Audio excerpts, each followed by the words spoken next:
everybody, welcome back to my channel. Today I'm going to be talking to you all about Instagram editing. Now, we all love a preset, we all love to make our pictures look really lovely, and I thought it was about time I shared with you what I do to my photos. Now, in the grand scheme of things, I really don't do a huge amount. I'm not someone who likes to edit their photos too much. I like to make them feel, you know, me and just simple and just classic, not too much. So this isn't going to be crazy exciting when it comes to editing, but I am going to show you a little tutorial on how to use Lightroom, because that is something people don't know how to use, and it's actually quite easy once you get used to it. So I am going to show you that as well in this video, so keep a lookout for that. So when it comes to editing photos, I always use Lightroom. I really like the way Lightroom is set out. I like the things you can do. It's all in different like sections, so you know like what you're going to look for and where to find things, which I think is really useful when you're editing a photo, because sometimes all you want to do is dim the light, or, you know, take a bit of contrast out or whatever, and then you know exactly where to find it. I think sometimes apps, like you're playing around with lots of different things because they're just like little icons rather than actually saying what they are. There's one really good thing about Lightroom, and that is that the app is free. I think people get a bit confused because Lightroom on like desktop you actually have to pay for. The app is completely free. So this is why I highly recommend Lightroom, because you get exactly what you get on the app on the desktop version, so you're not really missing out, apart from the fact that you can only use it on your phone. But let's face it, a lot of people edit on their phones anyway, so it makes sense. Another good thing about Lightroom is that you can create your own presets. So obviously you see a lot of big bloggers, you know, like either selling their presets or talking about their presets. You can create your own on Lightroom, and it is really simple, and I'm going to show you exactly how to do it. So we're now going to get into a little tutorial, because I feel like if I keep talking about this, you're never going to understand how I actually edit my photos. So you're going to see a Lightroom screen recording pop up, and I will talk you through exactly what I am doing so that you can also edit your photos like this too. So first of all you need to do is download the Lightroom app, which you can do on the App Store. It's honestly really easy. I'll show you on my phone exactly what it looks like. So it's literally so easy to use. So here's a picture, it looks like this, and you've got all of the icons down the bottom. Can you see that? So it's super easy to use. Firstly, what you're going to do is just pick a photo that you want to edit. I'm going to show you a photo that I've already posted on Instagram, and I'm just going to edit with you from scratch, because why not? It's at least showing you what I've done to my photo already. As you can see, I already have quite a few pre-made presets that I've done myself. It's all a bit of trial and error with presets. You do just kind of have to play around with it, save each one that you make, and then you finally work out what it is that you really want, because honestly all these ones are a bit random. But they also have ones that they've pre-made themselves as well, so you can use those if you want to, but they're very basic. They're just like black and white ones, so they're not much use. Unless you love black and white, you can use them. So what you want to do to begin with is start with the light section. So in here you can change the colorings of everything, like the lightness, the brightness, the highlight, the shadows, and this is really fun because you can really play around with like how much light is coming into your photo. So I often up the contrast. I love to make the black colours darker, and also like add a bit of highlight where I can, you know, bring more light in. Shadows and blacks are really good for making those dark colours darker. If you follow me on Instagram, you'll know I do quite like a dark colour, and I do like to make my dark colours dark, not like kind of dark, you know.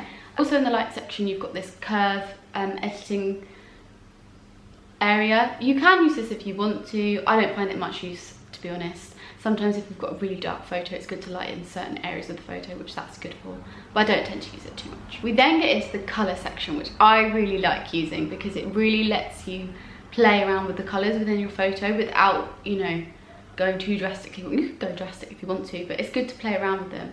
So I am going to just take you through them. Each one is for different things. A lot of your pictures won't include all of these colours, so some of them don't do anything. But red, for example, you can play around with the hue, you can play with the saturation, and it's just good to like play around with them and see what they actually do, because sometimes they don't do anything and sometimes they like make things drastically different. So it's good. Like this, for the red, I'm just enhancing my lip colour to make them look a little less dead, because sometimes your lips can look a little bit dead when you put filters on. And doing the same with like the orange colour. Orange colour is really good for skin. You can make yourself look a little bit browner if you're not looking quite as tanned as you hoped. But yeah, the colours are really good, and it's good just to play around with them. For instance, in this photo, I like to play around with the green colours to make the green of the leaves in the background a little yellower. I just think it makes things look a little bit more kind of tropical, even though I'm not in a tropical country. I just think it adds a bit more to a photo than them looking just like basic green. Again, you just want to play around with the colours and the saturation and just make the photo pop where you want it to pop. So as you can see from the before and after, it's not drastically different, it's just enhanced, which I think is the best way when it comes to editing photos. The last thing that you want to make sure that you do within the colour section is adding the temperature. I always like to go a tiny bit warm. So you have your middle point. I like to go a little bit warm, like a +1 or a +2. But if you've got quite a warm photo that maybe you took in the sun, you can knock it down a few and give it a bit more cool tone to make it fit within your style of photos. And we go into effects. So effects, I don't really put too much effects onto my pictures, but I do love to add a little bit of grain to add a bit of texture to the photo. You can sharpen it if you want to. Sometimes, you know, when you take a picture, it might not be as sharp straight away.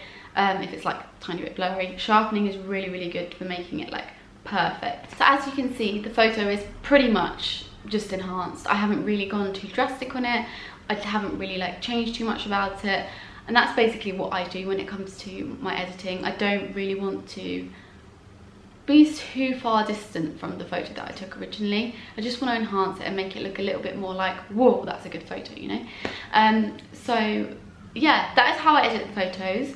Lightroom is super easy to use. Obviously this is on desktop, but it's exactly the same on the app as well, so you don't really need to worry too much. This is literally exactly the same. In terms of creating a preset, all you need to do is go onto your photo that you just edited, and on the app there's like 3 dots in the corner. You click on that and you just click create preset, and it will just save everything for you. You can name it if you want to. I always find like preset names really hard to decide because I'm like, I don't know, autumn.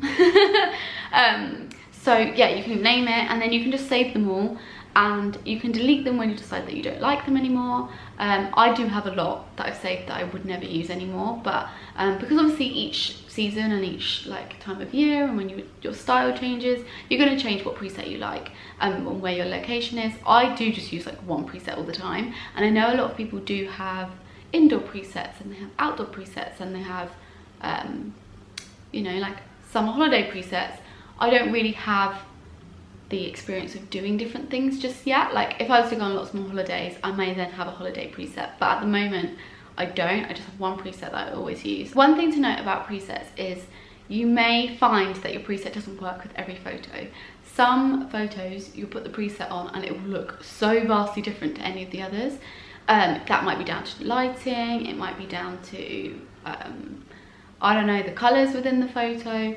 Just play around with it and it will eventually go back to that style that you want. It's just sometimes you need to like whack the exposure down or add a bit more contrast, and then you can get to that picture that you want. It's pretty easy, you just have to play around with it, and I think that is what Lightroom is all about, playing around with it and making your picture look pretty.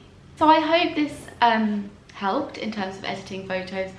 Like I said, I'm not crazy with it, so this video might not have been much interest to you guys, but if this did help you, then I'm really happy, because I think Lightroom seems like a scary place and it really isn't. So hopefully it helped you, and now you can go and download the app and edit away and make all the presets that you want to make. If you'd like to see any more editing videos like this, or anything more about my Instagram or about how I organise my Instagram or anything like that, pop them in the comments and I will make sure that I do that. Please do give this video a thumbs up if you liked it, and subscribe if you haven't already, and I hope to see you all in my next video.